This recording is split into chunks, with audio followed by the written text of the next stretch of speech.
Hey guys, it's the Late Boy Scout. I'm here at BladeHQ today with Mark from BladeHQ. How's it going, everybody? And what we're doing today is going to be kind of fun. I really love coming here to BladeHQ to show you guys knives and doing these sort of collaborative videos showing a whole bunch of knives at one time.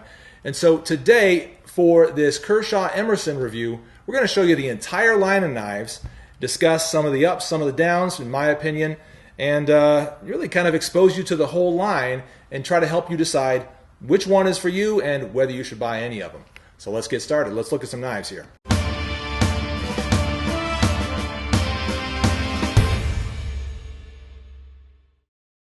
All right, so the first one we're going to look at right here is, which one is this one called, Mark? That's the CQC1K. So K is for Kershaw. The CQC is Close Quarter Combat, which is Emerson's standard.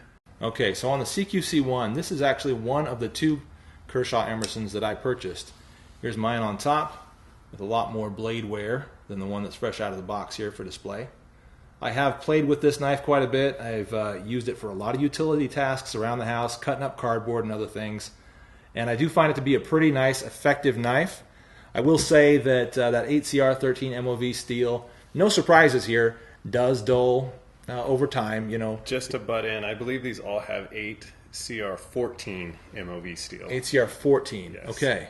But I would say that it performs very similarly to 8CR13 MOV, which I have a lot of experience with. It will dull on you, it can rust on you given certain circumstances. I think given the price for this knife, that is about right though. And we'll talk a little more about sort of the price and the value of this entire line as we get into it. But that is the CQC1, a pretty nice small Emerson Kershaw. Definitely the sleekest one yeah. as far as like a gentleman's carrier or just a little bit finer point. Mm-hmm. If you're looking for the small, sleek pin knife kind of style, yeah. that is probably the closest that you're going to get. And it's reminiscent to me of, I think it's the Gentleman Jim by Emerson. I may have that name wrong, but that sounds about right. Anyway, so it's kind of reminiscent of some of the old Emerson designs, just kind of adapted by Kershaw, produced in China, and made really affordable for you guys to pick up. So that's the CQC1. Moving on, we have, I guess, the CQC2 here, right? Number 2, yeah, we got them 1 to 8 lined up. So that shouldn't be too hard for me to remember. All right, so that has got a nice, I don't know, I like that blade shape actually. It's got a recurve to it with a nice belly going on there. The shape of that, I don't have experience with this particular one from the line, but I do like the shape of that. Almost like a Bowie. Yeah. A bit with the recurve. I mean, at least the top yep. is kind of got that tip that's like a Bowie. For sure, it does. It's got a big clip point going on here, and it's kind of a really curved, sweeping clip point there. And that's cool looking. So if you're looking for a small Kershaw Emerson with some pretty cool looks, I mean... Yeah, 1 through 3 are the smallest. They're all between 7 to 7.5 inches overall, coming in with just a slight, about 3 inches to under 3 inches, 2.75. So okay. Those are the babies of the line. And there's the number 2 and the number 1 sort of stacked side by side. It looks like the number 1 has got a longer blade, but much slimmer, much sleeker, much more of a kind of a stabbing point than the 2. However, both of them are pretty cool. You look at the pocket clips there, you can see a little bit of a comparison as well. Now, that's not the deepest carry pocket clip that I've seen. I think they bury adequately well. Again, I have been carrying the CQC1. I like it, and really no problems for me. Yeah, and they all have the nice Kershaw skull, or excuse me, the Emerson skull print there, which is nice when that's hanging out of your pocket. Just a little decal. Nice to stand out a little bit. Nice detail to kind of give it some cool branding and make you feel like you've got something a little special in your pocket. I agree. And here comes the CQC3, which would be the sort of the small Tanto knife from Kershaw and Emerson. More angular in general, so definitely a different sort of intended to be a more angular design for those of us that like that kind of a feel to our knives and like that look to it. Sort of technical, sort of, like I said, angular, geometric. It's cool looking in its own way. And I will mention that unlike one of the other ones that we'll talk about here in a minute, this one is ground on both sides. So, and that's true of all of these actually. That one of the interesting aspects of a lot of the Emerson knives is that at least the final edge is just ground on one side, just chisel ground. Yeah. And also some of the actual, like the blade steel from the entire stock is chisel ground as well. And that's kind of just one of the features of Emerson knives. But as they've been adapted for Kershaw's production, they've somewhat abandoned that and gone with kind of a standard V grind on the edges there. Yeah, the CQC8 I believe still has the chisel grind, but yeah, that's the only one out of the line that has it. Yeah. So there's a CQC3, also one of the smaller of the line. Yeah. Moving on to the 4, which has got a great sort of coyote tan color to it. Yeah. These next two are like, I see the first 3 and then these 2 and the last 3 is kind of groupings. So these ones are the colored G10. You kind of have the coyote tan and then a green, whereas all the rest are black. So now the 4 and the 5 are different not just in color but also in blade shape. We can show you that here. Yeah, spear point. Spear point for the 4. And kind of an interesting clip point design for the 5. It's and unusual. The 5, it's important to note, is the only one that has G10 on both sides, I believe. All the rest have, no, the 8, I guess, as well. Okay. But the rest have it's basically a frame lock. Yeah. So it's a painted well, frame all lock. of them are frame locks. Yeah. Well, this one, Yeah, this would except be a for that liner one, lock which would here. be a liner, yeah. So if you want more grip and you like the G10 on both sides and you don't mind a liner lock, Yeah. that's the only one that'll fit the bill for you. Cool. And the color is also just really cool. I like that color on it. Both the green and the tan, honestly. I if I had to pick between them, I don't know which one I would choose. I think the spear point, that blade shape on this one, is really unique, and I might take that just because of that. On the other hand, I don't know. That is also very cool. It's almost SOG-like in that sort of double bump kind of thing going on. It's pretty cool. I like it. They all, of course, feature that thumb ramp. We haven't really mentioned that yet. The thumb ramp, which also acts as a wave feature. So when you pull that out of your pocket, that wave will catch on the corner of your pocket and sort of deploy the blade as you pull it out. And that's really important to remember. They all have, I mean, that is Emerson's patented wave opening technology. You don't find that really on any other knives unless they lease the patent from Emerson, and they make them really, really unique. You get that extra thumb ramp, which I feel helps on the grip. You got the jimping up top. You can really be aggressive with it. Yeah. And then, like I said, because it's supposedly a close quarter knife for tactical and self-defense purposes, you want to be able to pull that out, have it deploy basically as an automatic. As you're pulling it out, it's coming out. It's ready to go into your hand as soon as you are. Yeah, and the story, as I understand it, is that wave feature is something that Ernie Emerson happened upon kind of accidentally. He intended to make a thumb ramp. He ended up making a thumb ramp that was sort of an indentation and kind of poked out like so. And it was he sort of accidentally realized that would catch on your pocket and open it up. And as soon as he realized that, well, I guess that's kind of like striking gold. Yeah. You know. And he really has come up with something pretty cool there. They also, of course, feature that thumb plate on there. So if you don't necessarily want to open it by way of the wave feature, then you've got a thumb plate that you can easily use to kind of a controlled open with the thumb disc. Yeah. Kind of roll it out easily. It works really well. I've used thumb discs, thumb plates on various knives. I like them. I think they're just fine. So that's pretty cool. All right, moving on to what would be the CQC7, if I know how to count here. Yep. CQC6. I don't know how to count, it turns out. Yeah. That's fine. So, and 6 through 8 are kind of the beefier big boys of the line. Yeah. So, yeah, and this is, I'll just show you the one that I have in my pocket. Like I said before, I have been carrying a couple of these Kershaw Emersons. So here is my copy of the 7 or the 6, if I can remember what things are here. There's my 6.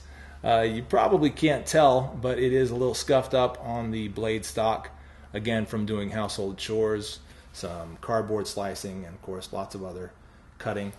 And I do find this to be a nice, slightly, as you said, kind of a more beefy knife. yeah, they all come in just a touch over 5 ounces. 4 and 5 are right in the 4-ounce range, and then the other ones are about 3 to 2, just a little over 2.5. So weight-wise in your pocket, and that goes with a little bit added length. You're getting a little bit longer overall. You're getting 7.75 to 8 inches on those, where they're going down as you go down in numbers. So. Yeah, for sure. So I do find this to be a pretty nice, pretty comfortable, pretty usable knife. I do like the frame lock on it. As you said, it is a bit heavier because of that. However, I think it's definitely well within a carryable range. Comfortable, easy to operate, easy to use. I like it quite a lot. It's got a good blade shape to it.